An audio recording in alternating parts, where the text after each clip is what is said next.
तो जैसा कि आप लोग देख सकते हो कि ये हमारा बीएससी फर्स्ट सेमेस्टर ऑर्गेनिक और इनऑर्गेनिक केमिस्ट्री का सिलेबस है। तो बहुत से लोगों को पेपर में भी कन्फ्यूज़न हो रहा था।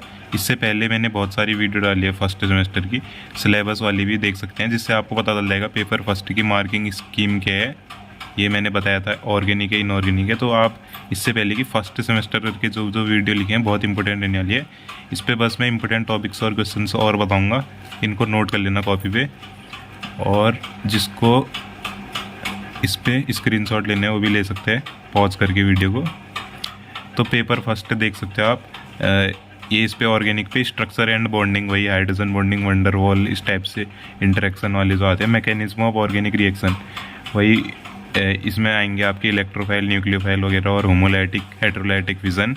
तो ये तो सब इंपॉर्टेंट है। स्टीरियोकेमिस्ट्री ऑफ ऑर्गेनिक कंपाउंड्स, ये सबसे ज़्यादा मेन है, पढ़ने वाला टॉपिक है। अब इस पर आप लोगों को बुक्स से या उनसे और जो आपके पास नोट्स वगैरह उनसे पढ़ना पड़ेगा स्टीरियोकेमिस्ट्री। बाकी बेसिक लेवल आपको 11th से 12th की जनरल ऑर्गेनिक केमिस्ट्री मिल जाएगा। एल्केन से साइक्लो एल्केन से मैंने डाली वीडियो। स्टीरियोकेमिस्ट्री पे हल्का सा आप लोगों को बताया था कि डेफिनेशंस वगैरह हैं, उनको स्ट्रक्चर याद करने हैं। डेफिनेशंस भी लिखोगे तो चल जाएगा, स्ट्रक्चर अच्छे होने चाहिए। एल्किन, साइक्लो एल्किन, डाइन, इस पे भी बता रखे हैं हल्के उल्के। और एरिन्स और एरोमेटिसिटी, इस पे एरोमेटिसिटी वाले पे मैंने हल्का आप लोगों का आइडिया दिया था। तो paper first organic chemistry, cursor को देखने की कोशिश करना। स्ट्रक्चर एंड बॉन्डिंग तो विजिबल नहीं है, तो हाइब्रिडाइजेशन मैंने कहा था इंपॉर्टेंट है। बॉन्ड लेंथ, बॉन्ड एंगल छोड़ो, लेकिन बेसिक आइडिया फिर भी पता होना चाहिए। बॉन्ड एनर्जी इंपॉर्टेंट है। लोकलाइज्ड और डीलोकलाइज्ड केमिकल बॉन्ड, हल्का इस पर भी आइडिया होना चाहिए। तो अभी तक इंपॉर्टेंट है हमारा हाइब्रिडाइजेशन रहा, van der Waals interaction, resonance most important, hyperconjugation, aromaticity और हाइड्रोजन बॉन्डिंग। और ये बाकी के topic inductive effect, localised, delocalised bond, bond energy, ये सब सेकेंडरी में आपके इंपॉर्टेंट रहेंगे। प्राइमरी में आपके hybridisation, resonance, hyperconjugation, aromaticity और हाइड्रोजन बॉन्डिंग, वंडरवॉल बॉन्ड, ये सब पढ़ने वाले टॉपिक है। फिर mechanism of organic reaction, curved arrow notation पता होने चाहिए किस टाइप के होते हैं वो, हाफ हेडेड एरो या फुल हेडेड, इस टाइप के। इलेक्ट्रॉनिक मूवमेंट किस तरीके से होता है एरो से, ये सब दिखाना ही पड़ेगा आपको। Half headed, double headed arrows, ये जो मैं बोल रहा था। होमोलाइटिक हेट्रोलाइटिक फिशन, तो इस पे मोस्ट इंपोर्टेंट आपका आ जाएगा homolytic heterolytic bond. Electrophile, nucleophile पढ़ लेना आ सकता है, डिफरेंस या डेफिनेशंस भी आ सकती है। ऑर्गेनिक रिएक्शन किस किस टाइप की होती है, वो मैकेनिज्म वगैरह जो आती है उसमें। तो मोस्ट इंपोर्टेंट अभी तक electrophile, nucleophile, homolytic fission, heterolytic fission और carbocation, carbon anion, free radical, ये इंटरमीडिएट सिंपल हैं, बस पढ़ना पड़ेगा इनको।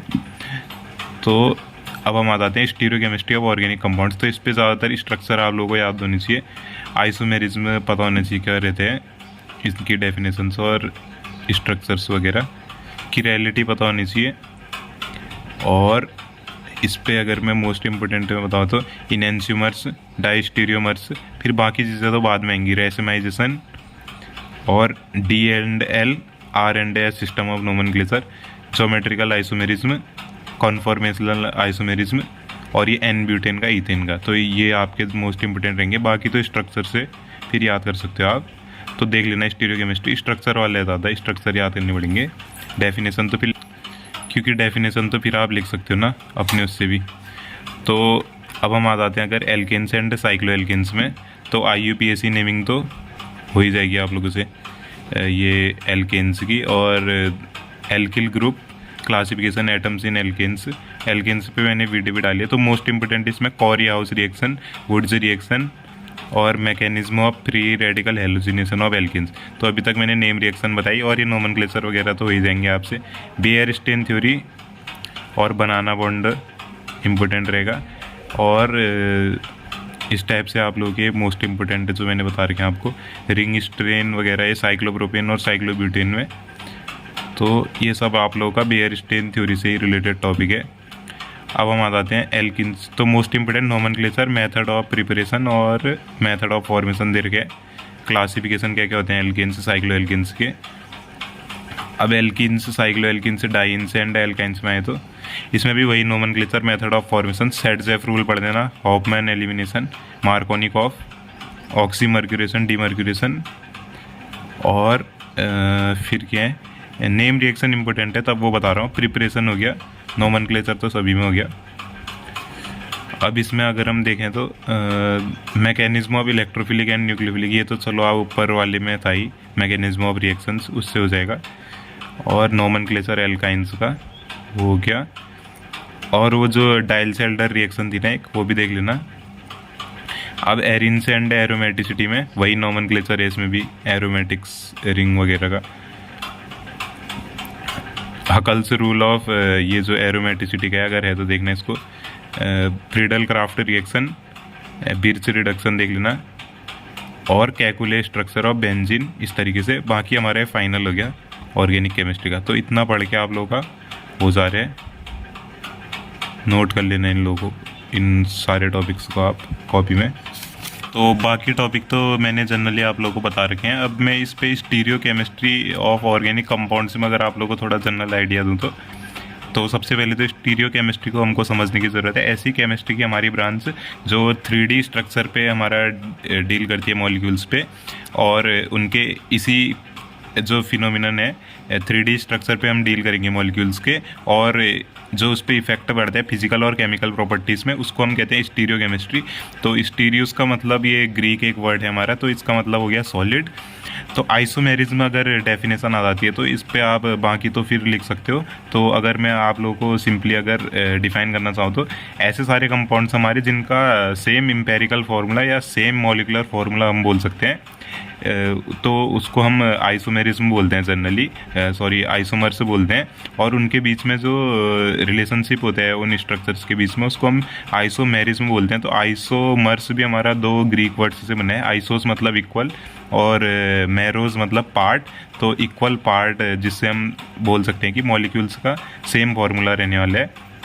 तो अगर मैं जनरली आप लोगों को और बताना चाहूँ तो ऐसे सारे कंपाउंड्स जिनका सेम एम्पेरिकल फार्मूला या सेम मॉलिकुलर फार्मूला रहने वाला है, लेकिन उनकी डिफरेंट फिजिकल या केमिकल या ऑप्टिकल प्रॉपर्टीज़ रहेगी, क्योंकि उसमें जो एटम्स या ग्रुप्स हैं उनकी कनेक्टिविटी डिफरेंट हो जाती है या उनका ओरिएंटेशन डिफरेंट हो जाता है। जैसे किसी में OH राइट साइड आ गया, किसी में लेफ्ट साइड आ गया, या किसी में OH ग्रुप लास्ट में आ गया चेन के, आप समझ रहे होंगे जिसने एल्केन्स वगैरह पढ़ा है।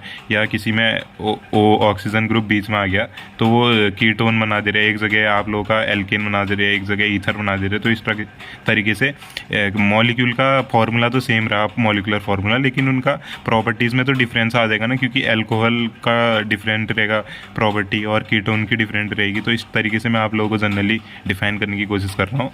जैसे ग्लूकोज है हमारा, एक जगह ग्लूकोज में हमारा OH ग्रुप अटैच्ड है मान लीजिए। तो जनरली आप लोगों को एक बेसिक एग्जांपल बता रहा हूँ, आप मॉलिक्यूल से ले लेना कोई भी। जैसे हम समझने की कोशिश करें कि हमारे पास एक ग्लूकोज का मॉलिक्यूल है, उसमें एक जगह पे को OH ग्रुप अटैच्ड है, लेकिन वो दूसरी जगह दूसरे उसमें से OH ग्रुप दूसरी जगह पे अटैच हो जा रहे हैं। अगर OH ग्रुप पहले मॉलिक्यूल में तो एक OH ग्रुप अटैच्ड है चेन के लास्ट में या फर्स्ट पोजीशन में या बीच की कोई भी पोजीशन में, लेकिन दूसरी जगह वहीं पर को वो OH ग्रुप ऑक्सी ग्रुप में कन्वर्ट हो गए या कीटोनिक ग्रुप में कन्वर्ट हो गए, वो अटैच हो जा रहा है चेन के किसी भी बीच के स्ट्रक्चर में। तो उसको हम कहेंगे आइसोमर्स। लेकिन उनके मॉलिकुलर फार्मूला सेम रह रहे हैं, लेकिन फिजिकल या केमिकल या ऑप्टिकल प्रॉपर्टीज डिफरेंट रह रहे हैं। तो इस तरीके के आप मॉलिक्यूल्स के एग्जाम्पल लेंगे, मैं जनरली आपको बता रहा था। तो आइसोमेरिज्म हमारे डिफरेंट टाइप के हैं, कॉन्स्टिट्यूशनल और स्ट्रक्चरल आइसोमेरिज्म, स्टीरियो आइसोमेरिज्म। तो स्टीरियो आइसोमेरिज्म के अंदर हमारा generally conformational isomerism, configurational, geometrical, optical. तो इस तरीके का आप ये फ्लो चार्ट भी दिखा सकते हैं, अच्छा रहने वाले आप लोग अगर दिखाना चाहें तो आइसोमेरिज्म को हम दो मेन क्लासेस में, कॉन्स्टिट्यूशनल, स्ट्रक्चरल, और दूसरा हमारा स्टीरियो आइसोमेरिज्म है, उसमें हम डिफाइन करते हैं, ये डिवाइड करते हैं इसको। तो कॉन्स्टिट्यूशनल आइसोमेरिज्म में जनरली हमारे क्या होने वाले हैं, the term constitution refer to the kind and connectivity of the atom in a molecule. तो ये हमको बताते हैं कि नंबर कितने नंबर पे हमारा एटम से जुड़े हुए हैं एक मॉलिक्यूल में, या किस टाइप के मॉलिक्यूल हैं, या कनेक्टिविटी कैसी है उनकी। The connectivity describes which atom is bonded to the which atom in a molecule. तो कौन सा एटम किस एटम के साथ जुड़ा हुआ है, उस तरीके से हमको दिखा देते हैं। तो कॉन्स्टिट्यूशनल आइसोमेरिज्म को अगर जनरली मैं डिफाइन करना चाहूँ एक एग्जांपल से, जैसे आप देख सकते हो इथेनॉल है, तो इथेनॉल और डाईमेथिल ईथर हमारे आइसोमेरिस रहने वाले हैं। तो ज़्यादा मैं इस पर डीप घुसूंगा नहीं, आप एग्जांपल से देखिए CH3 CH2OH, तो ये इथेनॉल है, सबको आप लोगों को पता रहेगा। और ये डाईमेथिल ईथर CH3O CH3, तो यहाँ ईथर बन रहा है, जबकि मॉलिकुलर फार्मूला C2, 2 कार्बन है, एक कार्बन इधर एक कार्बन इधर, और इसमें भी एक कार्बन इधर एक कार्बन इधर। हाइड्रोजन देख लीजिए आप, 6 होंगे, 3 इधर 3 इधर 3 इधर 2 इधर 1 इधर, 6 हो गए। और ऑक्सीजन 1 होगा, 1 इधर है 1 इधर है। तो इस तरीके से मैं आपको जनरली डिफाइन करने की कोशिश कर रहा था। और स्टीरियो आइसोमेरिज्म में क्या होने वाला है, लेकिन आइसोमर्स जिनकी कनेक्टिविटी एटम्स और ग्रुप की सेम रहेगी, लेकिन डिफरेंट हो जाएगा अरेंजमेंट में, क्योंकि अरेंजमेंट उसका डिफरेंट रहेगा। तो तब जाके हमारे वो जो मॉलिक्यूल्स आएंगे वो भी डिफरेंट टाइप के आएंगे, लेकिन वो आइसोमर्स होंगे एक दूसरे के, तब वो हम स्टीरियो आइसोमेरिज्म कहेंगे। तो ये हमारे कॉन्फिगरेशनल और कॉन्फॉर्मेशन होते हैं।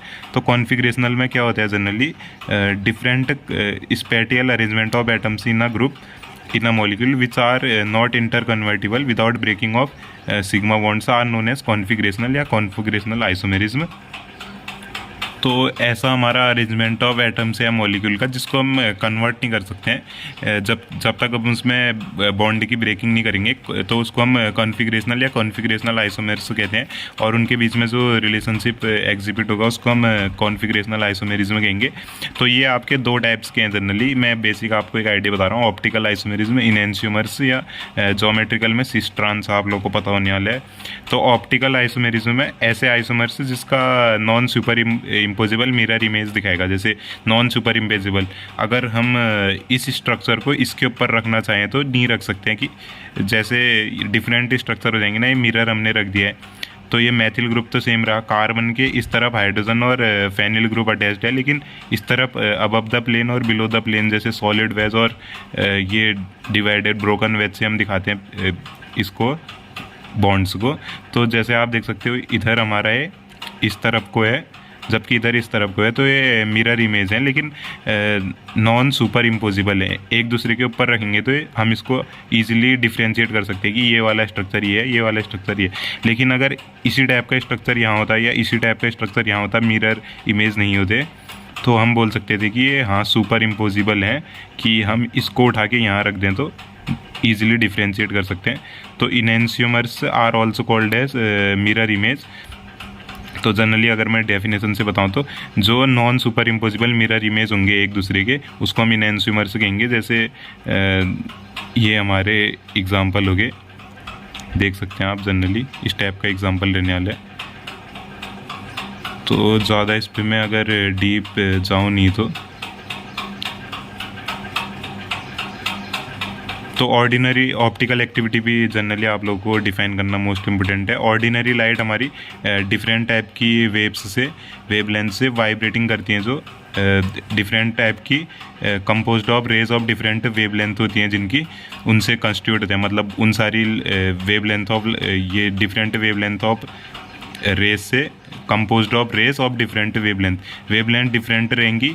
तो उस टाइप की जो हमारी डिफरेंट रेस है, उससे ऑर्डिनरी लाइट हमारी कंपोज्ड है, जो वाइब्रेटिंग इन ऑल डायरेक्शन, सारी डायरेक्शन में, perpendicular to path of its propagation. तो ये हमारा single wavelength that is monochromatic light. तो ये ऐसे vibration, these vibration can be made to occur single plane polarization by passing ordinary light through polarizing Nicol prism. हमारा एक Nicol prism होता है। तो इससे such light whose vibration occur in only one plane, तो जिसका वाइब्रेशन एक ही plane में होगा उसको हम प्लेन पोलराइज्ड लाइट कहेंगे। अगर जनरली आप लोग को दिखाना चाहूँ तो लाइट सोर्स है ऑर्डिनरी लाइट, पोलराइज कर दे रहे हैं, तो इसको प्लेन पोलराइज्ड लाइट निकल जा रही है यहाँ से। पहले तो सारी डायरेक्शन है, फिर एक ही लाइट है। फिर ये ऑप्टिकली एक्टिव सैंपल है, फिर इसको हम जनरली इसका एंगल वगैरह हम बता रहे हैं। Schematic diagram of polarimeter, solid lines before rotation और ब्रोकन लाइन्स, ये रोटेशन हो जा रहे हैं इसमें। तो इसको हम एंगल ऑफ रोटेशन कहते हैं, कि अल्फा हमारा एंगल ऑफ रोटेशन है। तो इसमें भी हमारा, तो जो प्लेन पोलराइज्ड लाइट को which rotate the plane polarized light, इसको जो रोटेट कर देते हैं उसको ऑप्टिकली एक्टिव कहेंगे। तो और इनके बीच की जो प्रॉपर्टी होती है उसको ऑप्टिकल एक्टिविटी। अगर कंपाउंड हमारा प्लेन पोलराइज लाइट जो है प्लेन पोलराइजेशन कर दे रहे हैं, क्लॉकवाइज कर दे रहे हैं तो डेक्ट्रो रोटेटरी, और अगर तो इसको हम पॉजिटिव से दिखाते हैं। अगर लेफ़्ट कर दे रहे हैं एंटी क्लॉकवाइज तो उसको हम बोलते हैं लीवो रोटेटरी। और जो हमारा इन पे चेंज आ रहा है एंगल ऑफ प्लेन में पोलराइजेशन की, उसको हम बोलते हैं ऑप्टिकल रोटेशन। तो इस तरीके से इनके बीच का एंगल भी है स्पेसिफिक रोटेशन का। तो जनरली मैं ज़्यादा इस पे जाऊँगा नहीं, किरैलिटी आपको जनरली थोड़ा सा दिखा देता हूँ। तो ऐसे ऑब्जेक्ट हैं मॉलिक्यूल से जो not super imposable on the mirror image, उसको हम बोलते हैं किरल सेंटर या किरल बोलते हैं। और इनके बीच की जो हमारी प्रॉपर्टीज़ रहती है किरैलिटी रहेंगी। तो इस टाइप के हमारे किरैलिटी सेंटर वाले मॉलिक्यूल्स हैं। तो जैसे हमारे किरल सेंटर वाले बेसिकली मॉलिक्यूल हमको दिखा रखे हैं, a carbon bonded to 4 different atoms और ग्रुप, उसको हम किरल सेंटर कहेंगे। देखिए आप, ये कार्बन है, एक हाइड्रोजन से जुड़ा है, नीचे ब्रोमीन से जुड़ा है, और इधर CH2 से, इधर CH3, तो डिफरेंट एटम्स या ग्रुप से जुड़ा है, तो इसको हम किरल सेंटर कहेंगे। और ऐसी स्टीरियोजेनेटिक सेंटर भी आता है हमारा। Is defined as an atom on which an interchange of any atom और group results in a new stereoisomer. तो इस पे अगर हम डिफरेंट, अगर OH को इस तरफ भेज दे रहे हैं, H को इस तरफ भेज दे रहे हैं, तो हमको नया स्टीरियो आइसोमर मिल जा रहा है। तो इंटरचेंज हो जा रहे हैं ना H और OH, H इधर OH इधर, तो इस तरीके से हमको जो मॉलिक्यूल मिलता है उसको हम स्टीरियोजेनेटिक सेंटर, स्टीरियोजेनिक सेंटर बोलते हैं, सॉरी। तो इसको आप देख सकते हैं एग्जाम्पल से। तो फिशर प्रोजेक्शन भी आता है हमारा। ऐसा हमारा प्रोजेक्शन 3D स्ट्रक्चर को जिससे हम बताते हैं 2D फॉर्म में, उसको बोलते हैं हम फिशर प्रोजेक्शन। तो ज़्यादा मुझे इस पर ज़्यादा अभी बताना नहीं है क्योंकि फिर वीडियो भी लॉन्ग हो जाती है। आप मेरी बाकी की वीडियोस भी देख सकते हैं। अब इसमें क्या है हमारा, जैसे हम 3D स्ट्रक्चर को 2D में दिखा रहे हैं, तो फिशर प्रोजेक्शन मैंने बता देता हूँ ताकि आप लोगों को जनरल एक आइडिया मिल जाए। और स्टीरियो आइसोमेरिज्म में तो ये CHO ग्रुप ऊपर लगा हुआ है, H ग्रुप हमारे ब्रोकन वेज से दिखाया है। इसका मतलब ये हमारा व्यूअर से दूर है। मतलब अगर हम इस मॉलिक्यूल को देखें, अगर 3D स्ट्रक्चर को, तो ये हमारा व्यूअर से दूर हो गया, away from the viewer generally बोलते हैं। ब्रोकन वेज है, टूटा हुआ ऐसे स्ट्रक्चर दिखाते हैं इसको ब्रोकन लाइन से। और ये हमारा जो Cl एटम है, ये सॉलिड वेज इसको हम बोलते हैं। सॉलिड वेज, ये जो हमारा ऐसे टाइप का स्ट्रक्चर बना हुआ है, इसको हम बोलेंगे कि व्यूअर की साइड है वाला बॉन्ड, तो इसको हम सॉलिड वेज बोलते हैं। और ये तो आप लोगों को 2D में पता ही हुआ, XY प्लेन में जनरली ये हैं। तो हम 3D स्ट्रक्चर को अगर 2D इसमें दिखाना चाहें तो तब हमको फिशर प्रोजेक्शन की ज़रूरत पड़ती है। इसको हम फ्लाइंग एंड वेज प्रोजेक्शन भी बोलते हैं। अब इसको हम फिशर प्रोजेक्शन में दिखाना चाहें तो H हमारा इस तरफ, Cl इस तरफ, और CHO ऊपर, CH3 ऊपर, इस तरीके से आप जनरली इससे भी देख सकते हैं। ब्रोकन वेज, सॉलिड वेज, तो ब्रोकन वेज हमारा अवे फ्रॉम द व्यूअर। और कंटिन्यूस लाइन, तो ये हमारे इन प्लेन बॉन्ड है, ये जो लाइन है इन प्लेन बॉन्ड है। तो इस तरीके के स्ट्रक्चर रहने वाले हैं। इसको भी अगर हम ऐसे दिखाना चाहें तो H हमारा इस तरफ, OH इस तरफ, तो इस तरीके के आपके कुछ स्ट्रक्चर रहने वाले हैं मोस्ट इम्पोर्टेंट, जिसको चाहिए इसका स्क्रीनशॉट भी ले सकते हैं। और फ्लाइंग एंड वेज प्रोजेक्शन, ये थिक लाइन, सॉलिड लाइन्स हम ऐसे करके दिखाते हैं। फ्लाइंग एंड वेज ये रिप्रेजेंटेशन ग्लिसरल्डिहाइड का, एल्डिहाइड है, ग्लिसरल्डिहाइड उसका है। तो इसका ही अगर हम इसका आप स्क्रीनशॉट ले लीजिए, और इस तरीके का ये है फ्लाइंग एंड वेज रिप्रेजेंटेशन। और अगर इसको हम फिशर प्रोजेक्शन में दिखाना चाहें तो इस तरीके से हम दिखा सकते हैं।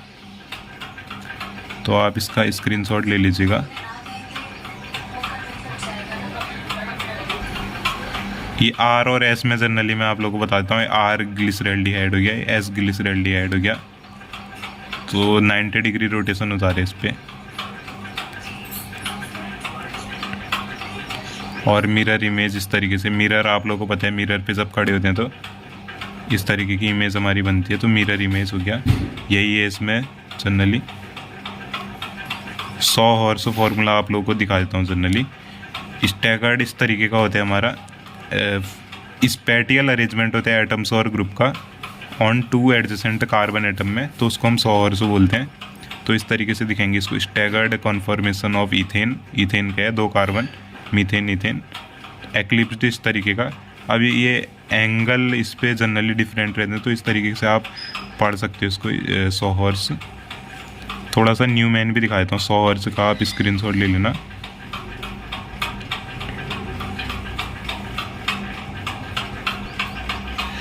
तो जो हमारा 100 हर्ट्ज में जनरली एक चीज़ आप लोगों को बता देता हूँ, एक्लिप्स्ड जो 100 हर्ट्ज है उसमें डाईहेड्रल एंगल इनके बीच में 0 डिग्री का रहने वाला है, और स्टैगर्ड जो 100 हर्ट्ज है उसमें हमारा 60 डिग्री का एंगल रहने वाला है। The bond between the adjacent carbon carbon atom usually from the 2 remaining bonds. अब जो एक्लिप्स्ड और स्टैगर्ड है, तो स्टैगर्ड में हमारा जब हम इसको न्यूमैन प्रोजेक्शन में अगर दिखाएंगे तो इनके बीच में जो ये हमारा आगे साइड आता है और ये पीछे साइड अगर हम जनरली इसको दिखाएंगे तो इनके बीच में जो एंगल बनेगा वो 60 डिग्री का बनेगा स्टैगर्ड में, और एक्लिप्स्ड में 0 डिग्री का। तब इनका नाम स्टैगर्ड और एक्लिप्स्ड है। तो तब मैं आपको ये जनरली दिखाना चाह रहा था, देख सकते हैं आप। अब आप यहाँ पर खुद इससे समझिएगा। न्यूमैन का आप देखिए जनरली इस तरीके का रहने वाला न्यूमैन का, सिमिलर टू 100 हर्ट्ज प्रोजेक्शन, लेकिन इस पे हमारा स्पेटियल अरेंजमेंट है एटम और ग्रुप का और 2 एडजेसेंट कार्बन एटम्स। तो इस तरीके का आप इसको जनरली सर्किल से इसको हम दिखाते हैं जो रेयर कार्बन है, और पॉइंट से जो हमारा पास में कार्बन है उसको दिखाते हैं। तो आप इस पे स्ट्रक्चर से अच्छे से समझ सकते हैं। कार्बन जो फ्रंट में पॉइंट से, जो पीछे है वो सर्किल से। तो एक्लिप्स्ड में आप देखिए 0 डिग्री का एंगल है, और स्टैगर्ड में आप देखिए 60 डिग्री का एंगल है। तो यही है हमारा जो पीछे है इस तरीके से हाइड्रोजन बॉन्ड दिखा रखे। तो आज की वीडियो के लिए जनरली मैं इतना ही आप लोगों को बताना चाह रहा था, और कोई प्रॉब्लम है तो या कुछ समझ में नहीं आया मुझसे कमेंट पे पूछ सकते हैं। 100 हॉर्स इस तरीके से दिखाते हैं स्ट्रक्चर स्टैगर्ड और एक्लिप्स्ड। अब आप लोगों को समझ में आएगा स्टैगर्ड और एक्लिप्स क्यों होते हैं। न्यूमैन में 60 डिग्री का एंगल बन रहा है, यहाँ 0 डिग्री का। तो वीडियो से आप लोग नोट भी कर सकते हैं, और कुछ समझ में नहीं आया तो मुझसे पूछ लीजिएगा, ठीक है। और बाकी वीडियोस भी देख लीजिए, और वीडियो पसंद आती है तो इसको लाइक कर दीजिएगा, ठीक है।